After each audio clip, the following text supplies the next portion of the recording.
Assalamualaikum warahmatullahi wabarakatuh. Akkam jirtan hordoftoota kiyya. Shamaara kafuuna warreen amantaa biraatis isiniin jecha. Nageenya keenya gaa bakka jirtanitti lagaaf gaara qaxxaamure isin haara qabu. Ammas gaa wanni dhufneefi balloo akka godhaa jiran ni agartanii abdii jechuudha. Summii jechuu waatti godhanii balloo dhamaasaa jiran.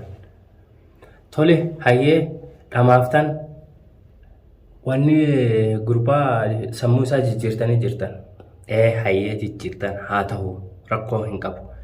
Garuu maali isin rabbiin sodaattanii? Saboo barannaa osummayyaa saboo uummata keenya wallahi na dhibde. Maaliif jennaan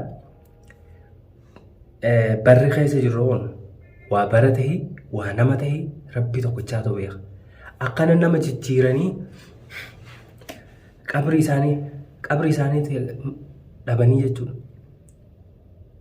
Nama akka namni nama goone guutuu godhaa jiran. Aboo abdii aboo waluma agarra. Rakkoo hin qabu. Asitti waan ta'an asitti waliif bobbaana. Tole bakka ati jirtu iyyaafadhee si galee bakka ati jirtutti yoo sitti dhufu hin baanne ayinamaa miti.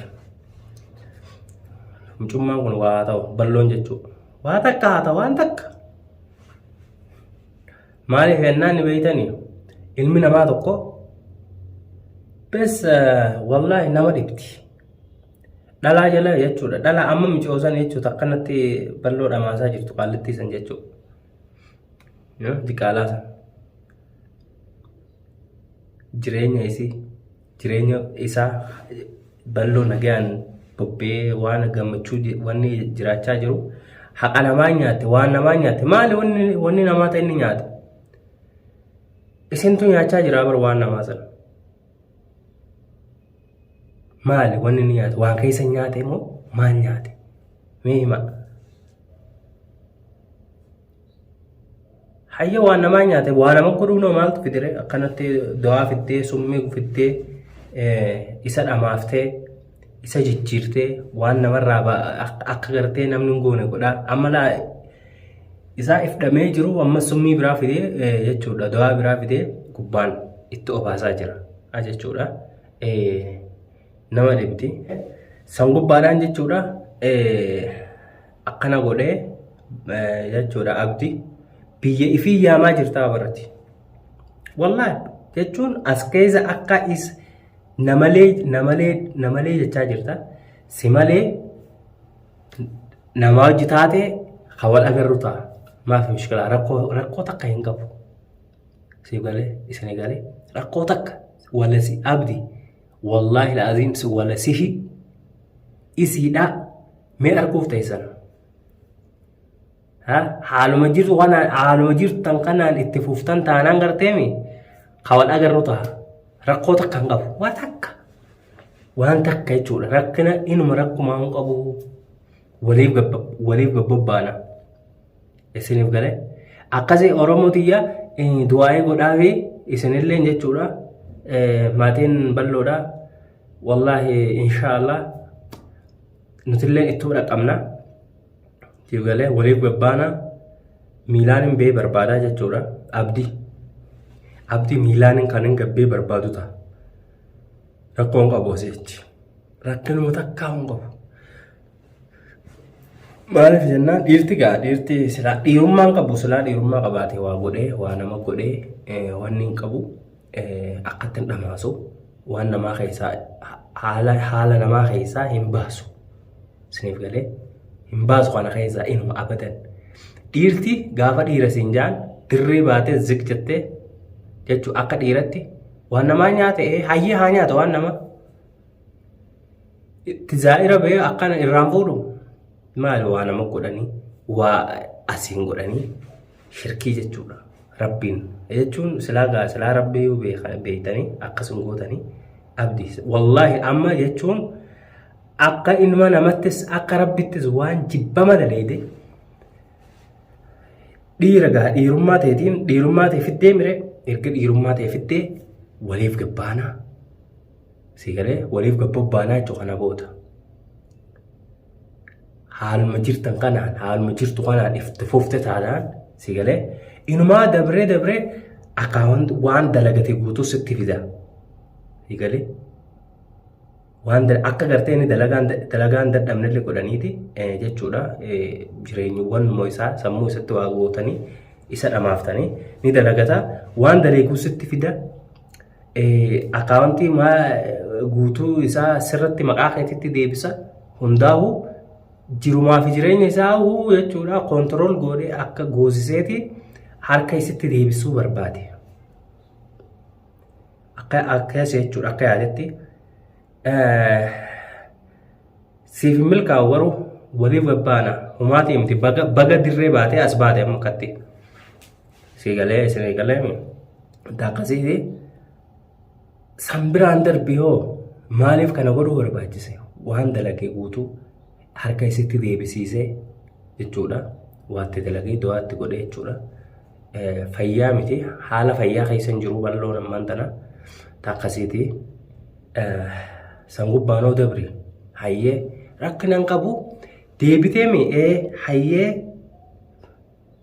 isiinoo atoo fayyaa qabdaa fayyumaa qabdaa silaa dura gurbaa gisee kana gootu kan xiqqishumallee taatu obboleessaa wajjin dhalanne obboleessaa kana godhe feetaa namni hin feetu.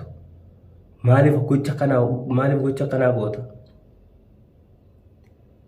Dhalaan takka tarabbiin gartee wallahi waan hin jirullee hin qabu. Tarabbiin gartee rabbii sodaa rabbii barte dhalaa waa'ee rabbii beektu sana hojii jiraadhaan isin hin gahan akka kiyyatti jechuudha.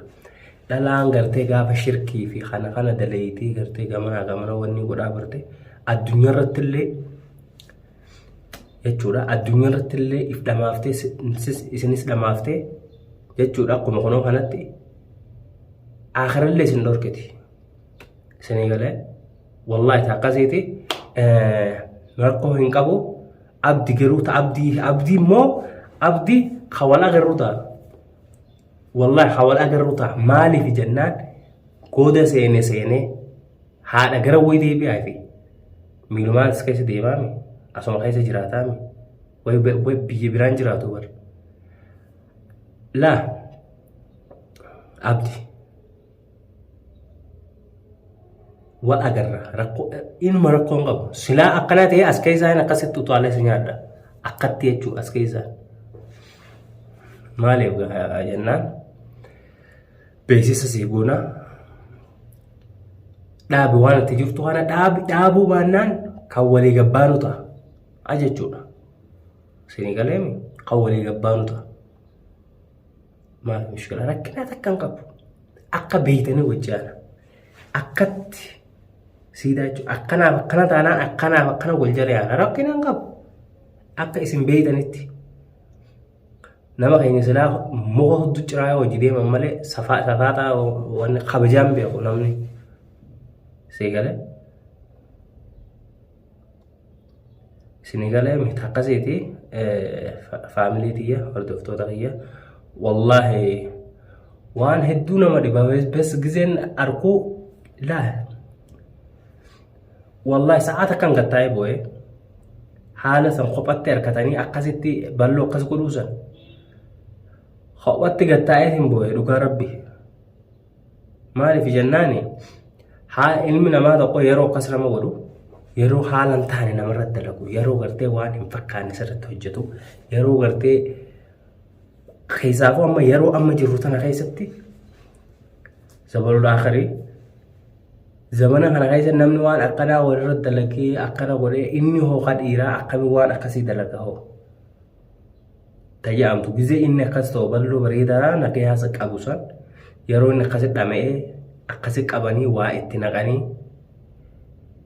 yaa rabbi hayyati akkasitti jechuudha waa itti godhanii gurbaa dhamaasanii baza haasawaa jechuudha haa ta'e maal jeeti baza nama itti dhufe sin beeku jechuudha jijjiiranii waan inni tahee jechuudha sammuu isaa jijjiiranii qayyaranii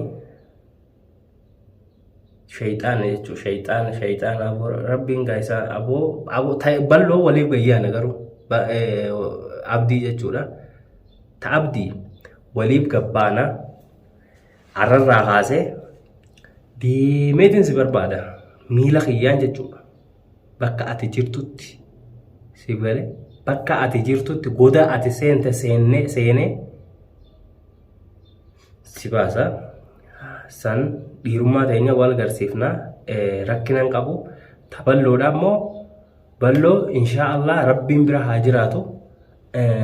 Hashaganii jiran silaa bal'oo dhamaasanii jiranilleedha. Qayyaranii jiranii namas hin beeku bal'oon haala hundaa jechuun waan haala inni keessa jiru rabbii tokkichaatu beeka. Akkuma isin rabbii fi isin qofaaf beeka. Takkasiitii du'aa godhaa fi du'aa hin bira dhaabbadhaa. Du'aa hin bira haa dhaabbannu. Du'aa hin bira jiraadhaa. Abdi immoo anaatu jechuudha. Waliif gabbaana waliif gayyaana. Kana booda deemee hin barbaadaa kan hin barbaadu ta'uu ta'a. Inshaallah du'aayii teessaniin bira dhaabbadhaa bal'oo. Asumatti rabbiin irraa wanni haa godhu irraa dhaabbattu. Maaliif jennaan wanni hin jiruuf wanni nama godhantuun qaama nama nyaachaa deemte. Lakkuma qaama isa nyaattu lakkuma qaama nama nyaattuun jechuudha. Boodarra dhiiga si xuuxxe. Dhiiga si xuuxxee bes karaa gartee du'aa fi namni karaa du'aa jechuudha. Mamaan qabu lakkuma isa keessa bubbultuun wanni kun dhiiga si xuuxxee bitte si qayyarte jechuudha. Achi namni du'aa jechuudha.